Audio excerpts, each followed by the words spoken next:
ನಮಸ್ಕಾರ. News 18 digital ಕಂಟೆಂಟ್ಗೆ ಸ್ವಾಗತ. ನಾನು ಗೀತಾ. ತಮಿಳು ಮತ್ತು ತೆಲುಗಿನಲ್ಲಿ ಯಾವ ರೀತಿ ಸರೋಜಾ ದೇವಿಯವರು ಅತಿ ಜನಪ್ರಿಯ ನಟಿಯಾದರು ಅನ್ನೋದನ್ನ ತಿಳ್ಕೊಂಡ್ವು. ಈಗ ಕನ್ನಡದಲ್ಲಿ ಅವರು ನಟಿಸಿದಂತಹ ಸಿನಿಮಾಗಳ ಬಗೆಗೆ ಮಾತನಾಡೋಣ. ಮೊದಲನೇದಾಗಿ ತಮ್ಮ 17ನೇ ವಯಸ್ಸಿಗೆ ಸರೋಜಾ ದೇವಿಯವರು ಚಲನಚಿತ್ರಕ್ಕೆ ಬರ್ತಾರೆ. ಅದರಲ್ಲಿ ಅವರು ಮೊದಲು ಅಭಿನಯಿಸಿದಂತಹ ಚಿತ್ರ ತೆರೆ ಮೇಲೆ ಬಂದದ್ದು ಅಂತ ಹೇಳಿದ್ರೆ ಮಹಾಕವಿ ಕಾಳಿದಾಸ ಚಿತ್ರ.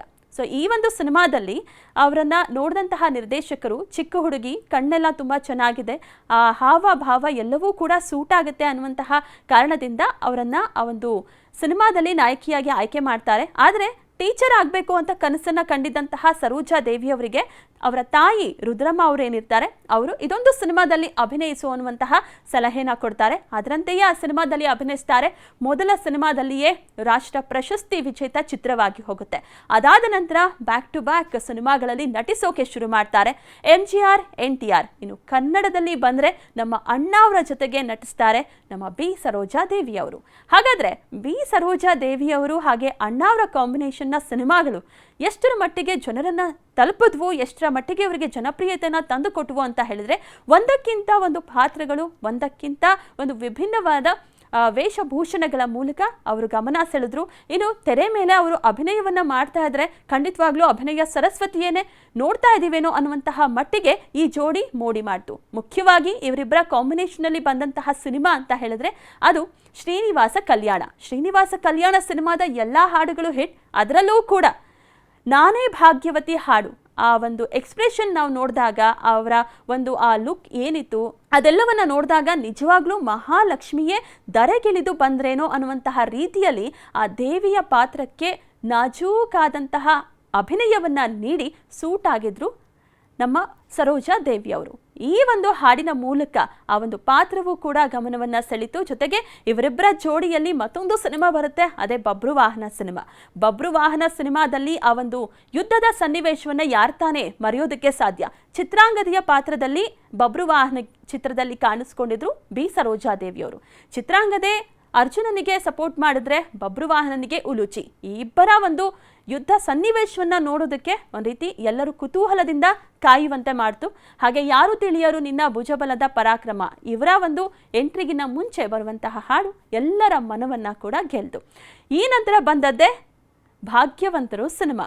ಭಾಗ್ಯವಂತರು ಸಿನಿಮಾವನ್ನ ನೋಡಿದಂತಹ ಖುದ್ದು ಪಾರ್ವತಮ್ಮ ರಾಜ್ಕುಮಾರ್ ಅವರೇ ನಾನು ಈ ಒಂದು ಸಿನಿಮಾದ ಕ್ಲೈಮ್ಯಾಕ್ಸ್ ಅನ್ನ ತೋರಿಸ್ಬೇಡಿ ಅಂತ ಹೇಳಿದ್ರಂತೆ. ಯಾಕಂದ್ರೆ ಅಷ್ಟರ ಮಟ್ಟಿಗೆ ಅಭಿನಯದಲ್ಲಿ ಎಲ್ಲರ ಕಣ್ಣಲ್ಲೂ ಕೂಡ ನೀರು ತರಿಸಿದ್ರು ಬಿ ಸರೋಜಾ ದೇವಿಯವರು. ತಮ್ಮ ಪಾತ್ರದ ಮೂಲಕ, ಪಾರ್ವತಿ ಅನ್ನುವಂತಹ ಪಾತ್ರದ ಮೂಲಕ ಗಮನವನ್ನು ಸೆಳೆದಿದ್ದಂತಹ ಬಿ ಸರೋಜಾ ದೇವಿಯವರು ಆ ಸಿನಿಮಾದಲ್ಲಿ ಮನೋಜ್ಞ ಅಭಿನಯವನ್ನ ನೀಡಿ ಹೆಂಗಳೆಯರ ಮನ ಗೆದ್ರು.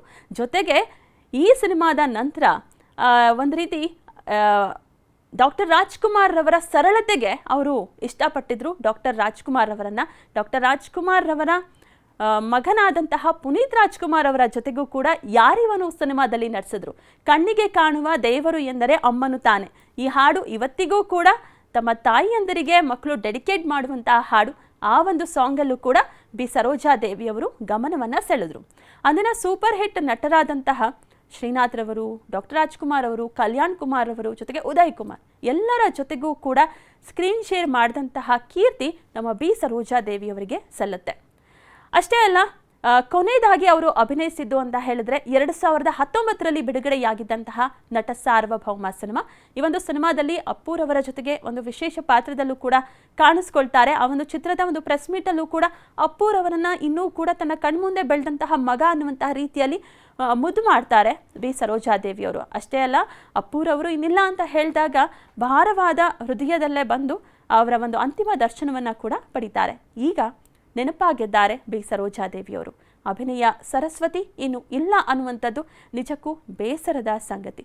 ಇದ್ದಕ್ಕಿದ್ದಂತೆ ಬೆಳಗ್ಗೆ ಮನೆಯಲ್ಲಿದ್ದವರು ಕುಸಿದು ಬಿದ್ದಿದ್ದಾರೆ. ಕುಸಿದು ಬಿದ್ದ ನಂತರ ಅವರನ್ನು ಆಸ್ಪತ್ರೆಗೆ ಸೇರಿಸಲಾಗಿದೆ. ಯಾವುದೇ ರೀತಿಯ ವರ್ಕೌಟ್ ಆಗಿಲ್ಲ ಒಂದು ಏನು ಟ್ರೀಟ್ಮೆಂಟ್. ಈ ಒಂದು ಕಾರಣಕ್ಕಾಗಿ ಸರೋಜಾ ದೇವಿಯವರು ಈ ಲೋಕವನ್ನು ತ್ಯಜಿಸಿದ್ದಾರೆ. ಎಲ್ಲ ಸೆಲೆಬ್ರಿಟಿಗಳು ಕೂಡ ಬಂದು ಅವರ ಅಂತಿಮ ದರ್ಶನವನ್ನು ಪಡ್ಕೊಳ್ತಾ ಇದ್ದಾರೆ. ಇನ್ನು ಅವರ ಊರು ಮೂಲ ಸ್ಥಾನ ಏನಿದೆ ಅಂದರೆ ರಾಮನಗರ ಜಿಲ್ಲೆಯ ದಶಾವರಂನಲ್ಲಿ ಅವರ ಅಂತಿಮ ವಿಧಿವಿಧಾನಗಳನ್ನು ನಡೆಸಬೇಕು ಅನ್ನುವಂತಹ ತೀರ್ಮಾನಕ್ಕೆ ಅವರ ಕುಟುಂಬಸ್ಥರು ಬಂದಿದ್ದಾರೆ. ಒಟ್ಟಾರೆ ಅಭಿನಯ ಸರಸ್ವತಿ ತಮ್ಮ ಸಿನಿಮಾದ ಮೂಲಕ, ತಮ್ಮ ಅಭಿನಯದ ಮೂಲಕ ಖಂಡಿತವಾಗ್ಲೂ ಎಲ್ಲರ ಮನಸ್ಸಲ್ಲೂ ಕೂಡ ಅಜರಾಮರರಾಗಿರ್ತಾರೆ ಅಂತ ಹೇಳ್ಬೋದಾಗಿದೆ. ಇದಾಗಿತ್ತು ಈ ಹೊತ್ತಿನ ವಿಶೇಷ. ನೋಡ್ತಾ ಇರಿ News 18 ಕನ್ನಡ. ಜಾಲ ನಮ್ಮದು, ಬಲ ನಿಮ್ಮದು.